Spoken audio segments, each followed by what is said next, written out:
తాకట్లో ఉన్న బంగారాన్ని విడిపించి ఆ రోజున మార్కెట్ ధర కట్టి మిగిలిన డబ్బును మీకు అందిస్తుంది కొమ్మూరి గోల్డ్.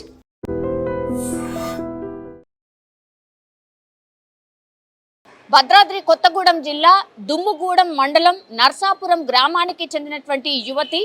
ఆమెకు కేవలం 21 సంవత్సరాలు. పేరు వచ్చేసి సరస్వతి.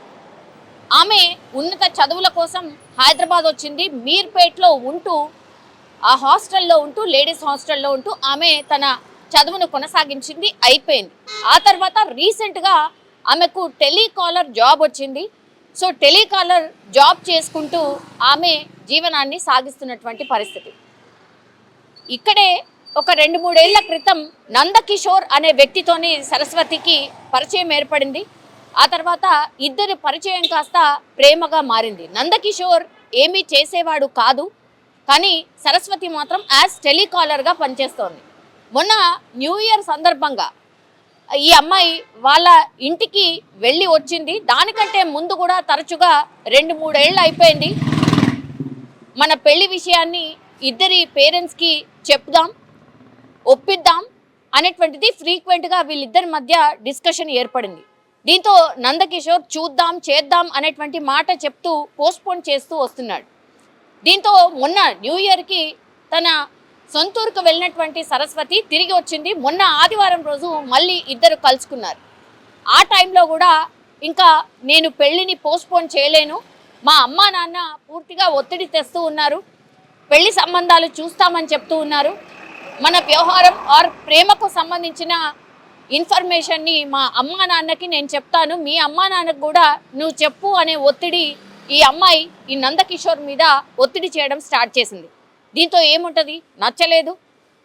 ఎందుకంటే అసలు పెళ్లి చేసుకోవాలనే ఉద్దేశం లేనట్టుంది నందకిషోర్. ఈ మాట అనడానికి కారణం ఏంటంటే ఇప్పుడు ఆ అమ్మాయి మీద నందకిషోర్ ఒక ఆరోపణ చేశాడు. నువ్వు నాతోనే కాదు ఇంకో వేరే అబ్బాయితో కూడా తిరుగుతున్నావు, నిన్ను నేనెట్లా మ్యారేజ్ చేసుకోవాలి, నేను చేసుకునే లేదు అని ఖరాఖండిగా చెప్పేశాడట మొన్న ఆదివారం. దీంతో ఆ అమ్మాయి పూర్తిగా మనస్తాపానికి గురై మీర్పేట్లో తను ఉంటున్నటువంటి హాస్టల్లోనే ఉరేసుకొని ఆత్మహత్య చేసుకుంది. దీంతో నందకిషోర్ మీద ఇప్పుడు ఈ అమ్మాయి సరస్వతి ఎవరైతే ఉన్నారో ఈ అమ్మాయి వాళ్ళ చెల్లి ఇక్కడే ఉంటుంది.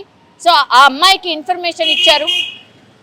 ఆ అమ్మాయి వచ్చి ఇంకా వాళ్ళ అక్క మృతదేహం మీద పడి భయంకరంగా ఏడవడం. ఆ తర్వాత ఈ నందకిషోర్ అనే వ్యక్తి మా అక్కని మోసం చేశాడు, మ్యారేజ్ చేసుకుంటా అని చెప్పి నమ్మించి మరీ మోసం చేశాడు, నందకిషోరే మా అక్కని చంపాడు అనేటువంటిది పోలీసులకు ఆమె ఫిర్యాదులో పేర్కొనడం అయితే జరిగింది.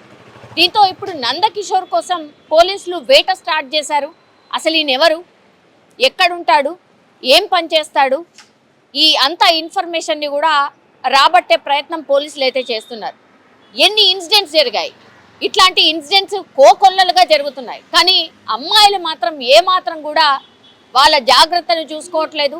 ఎక్కడో పరిచయమైనటువంటి వ్యక్తి, ర్యాండమ్గా పరిచయమైనటువంటి వ్యక్తులను నమ్మడం, ఇలా మోసపోవడం, కోకొల్లలుగా కేసెస్ నమోదవడం ఈ మధ్య కాలంలో చాలా పెద్ద ఎత్తున మనం చూస్తూ ఉన్నాం. మరోసారి ఇప్పుడు సరస్వతి అనే అమ్మాయి మరో వ్యక్తి ట్రాప్లో పడి ఇప్పుడు ఆత్మహత్య చేసుకునే పరిస్థితి దాకా వచ్చింది అని అంటే అర్థం చేసుకోవచ్చు. ఇట్లాంటి ఎన్ని ఇన్సిడెంట్స్ జరుగుతున్నా సరే అమ్మాయిల మైండ్ సెట్ మారట్లేదు. అట్లాగే నేనేమి అబ్బాయిల వెనుకేసుకు రావట్లేదు, కానీ అబ్బాయిల మైండ్ సెట్ కూడా మారట్లేదు. సో ఇద్దరు కూడా నిజంగా ప్రేమకు సంబంధించిన వ్యవహారం ఉన్నప్పుడు వాళ్ళ పేరెంట్స్ని ఒప్పించి మ్యారేజ్ చేసుకోవాలి, కానీ ఇట్లా ఎవరి సమ్మతం లేకుండా ఎవరిని ఒప్పించకుండానే మ్యారేజ్ చేసుకోవాలన్న ప్రపోజల్ ఇట్లాంటివి అన్నీ తెచ్చినప్పుడు మాత్రమే ఇట్లాంటి ఇన్సిడెంట్లు జరుగుతున్నాయి. కొంత సెన్సిటివ్ ఉంటే మాత్రం అమ్మాయి ఇట్లాంటి డిసిషనే తీసుకుంటుంది. ఇది అబ్బాయిలకు కూడా వర్తిస్తుంది. అమ్మాయిలు కూడా మోసం చేసిన సందర్భాలు ఈ మధ్య కాలంలో చాలా కనిపిస్తున్నాయి. అటు అమ్మాయి అనుకోండి అబ్బాయి అనుకోండి, నిజంగా ప్రేమించాలి ఆర్ ప్రేమిస్తే మాత్రం మ్యారేజ్ చేసుకోవాలి అనేటువంటి వాళ్ళే ముందుకు వెళ్ళండి, లేదంటే అక్కడే డ్రాప్ అవ్వడం బెటర్. ఎందుకంటే కొంత సెన్సిటివ్ ఉన్నా సరే ఇగో ఇట్లాంటి డిసిషన్స్ అయితే తీసుకుంటున్నారు. తల్లిదండ్రులకు ఒక మనోవేదన అయితే గురి చేస్తున్నారు, మనోవేదనకైతే కారణం అవుతున్నారు అని చెప్పొచ్చు.